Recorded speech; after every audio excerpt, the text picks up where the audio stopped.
misalnya dia orang kerjanya dekat Sarawak macam mana? Balik ke Indonesia dah habis bensin terus tak boleh pakai. Habis tu kalau misalnya mati dekat tengah jalan motor dia, siapa nak tolong? Pemerintah. Kau tengok sekarang kondisi dia macam mana? Minyak dah habis, macam mana Pangkalan Berandan tu? Dah macam Brunei belum? Tapi kan Malaysia tu kan nak mendeklarasikan dia ni negara maju di tahun 2025. Kan aku dah bilang, Indonesia ni negara dia naik kelas, warga dia turun kelas.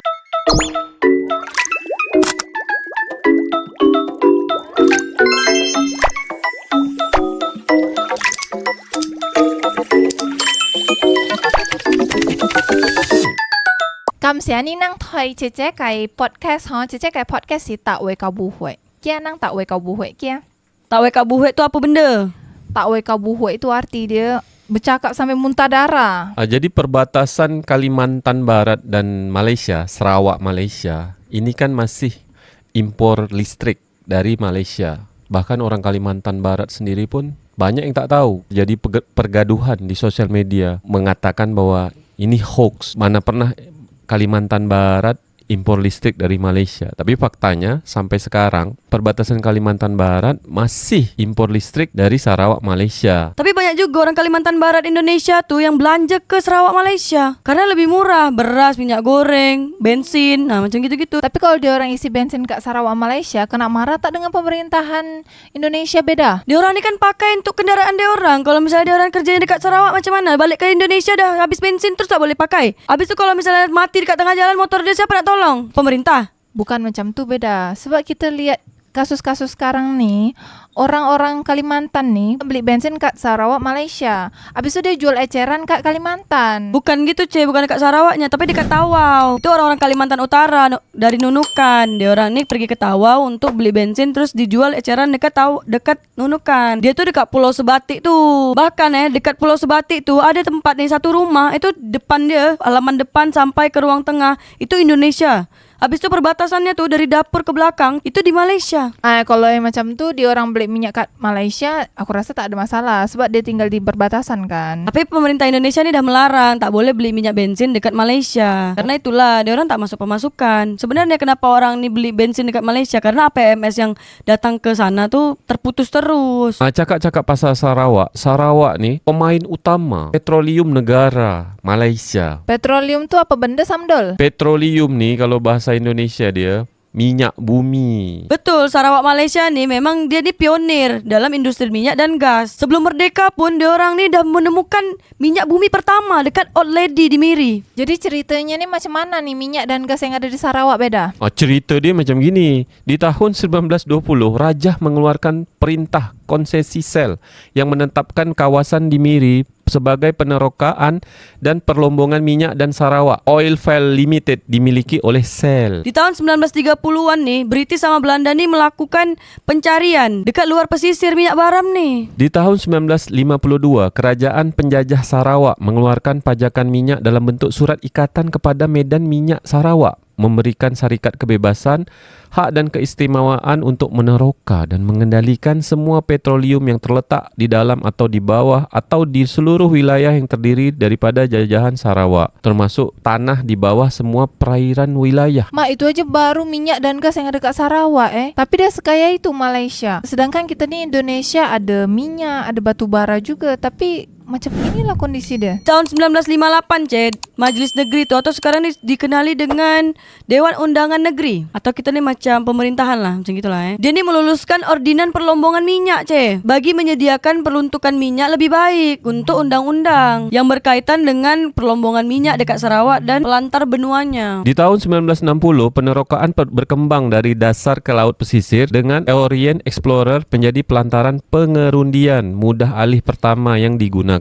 Di tahun 1963, Medan Baram menjadi medan luar pesisir pertama, dan pada 1965, Miri menjadi bandar pertama dengan sistem pipe gas. Di tahun 1968, West Lutong mengeluarkan minyak luar pesisir pertama. Di tahun 2016, kemudahan pertama LNG terapung di dunia oleh Petronas menghasilkan gas pertamanya. Pada tahun 2017, Petroleum Sarawak Berhad, Petros, milik kerajaan negeri diperbadankan. Jadi korang ni dapat informasi macam ni dari mana?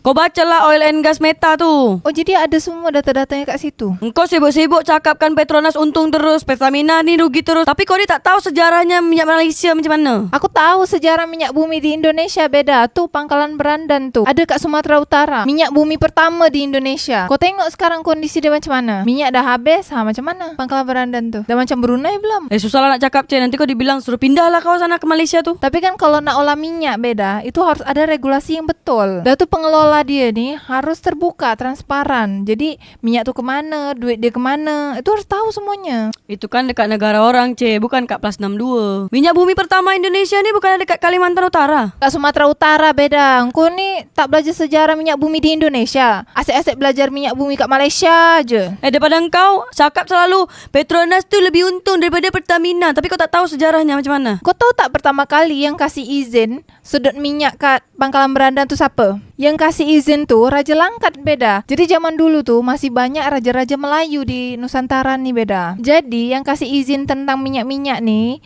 itu raja-raja. Zaman dulu mana ada Indonesia Malaysia. Singapura pun masih namanya Temasek kan.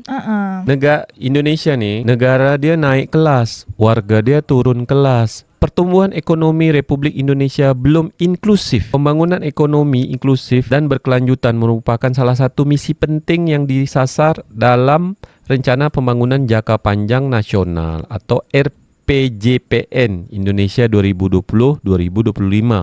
Utamanya untuk menghindari jebakan kelas menengah, middle income trap, dan memastikan Indonesia menjadi negara maju. Negara majunya di tahun 2025 agaknya. Tapi kan Malaysia tu kan nak mendeklarasikan dia ni negara maju di tahun 2025 apa pula 2045. Aku cakap ni tentang Indonesia beda. Kan aku dah bilang Indonesia ni negara dia naik kelas, warga dia turun kelas. Habis dia nak naikkan jadi negara maju tu di 2045. Kau betul sikit Samdul. Kesian aku tengok warga Indonesia ni. Kalau sekarang ni korang tahu tak penyebab warga kelas menengah Indonesia ni kenapa jadi miskin? Aku tahulah, gara-gara air galon kan beda. Iya, kalau zaman dulu tu orang-orang nak minum air tu dia ambil dari air sumur, dari air sungai, air ledeng, habis tu dia masak. Kalau sekarang ni nak masak dulu ni pakai gas. Gas dia mahal. Jadi menurut korang ni siapa yang termasuk warga kelas menengah di Indonesia? Jadi yang termasuk orang-orang kelas menengah di Indonesia ni beda, orang-orang yang pengeluaran dia ni dari 2 juta sampai 9 juta beda. Per bulannya, Cik? Iya, per bulannya. Jadi kalau macam aku ni yang per bulan dia cuman keluarkan duit 200 ribuan ni, golongan apa? Jadi ini kan garis kemiskinan nih. Aku di bawah dia beda. Sebab kan aku kan tak pakai bensin, Cik. Aku kemana-mana jalan kaki. Kau jalan kaki beda. Aku hari-hari kemana-mana merangkak beda. Dah macam reptilia kau ni. Merenyeh kau ni. Tak mungkin lah. Pemerintah negara Timor Leste menganugerahkan sebidang tanah kepada pemerintah negara Malaysia. Macam mana menurut pandangan korang? Iyalah, dia orang ni kan nak menjalinkan hubungan bilateral antar negara Timor Leste sama Malaysia. Tapi beda Australia. Dia bukan kasih tanah ke Singapura, tapi dia ni kasih listrik ke Singapura. Dia masuk lewat laut Timor Leste, Laut Jawa, Laut Sumatera, baru sampai Sampai mana? Laut Singapura. Harga pakej perkahwinan ikut bangsa di sebuah hotel undang persoalan orang ramai. Bangsa Melayu bermula daripada RM788. Bangsa Cina bermula dari RM1,388. Kalau bangsa India nak nikah bermula dari RM1,388.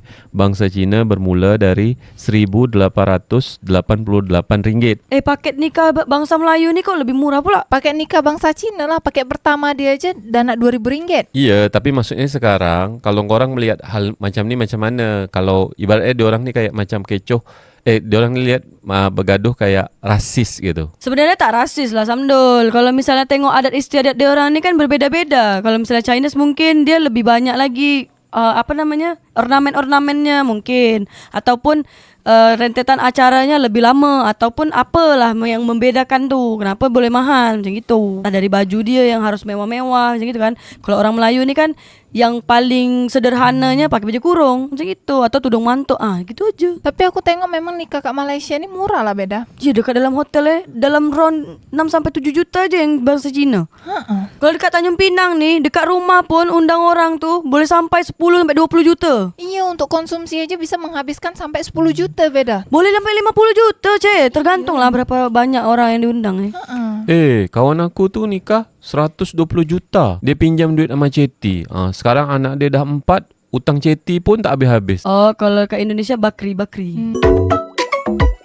Langkat.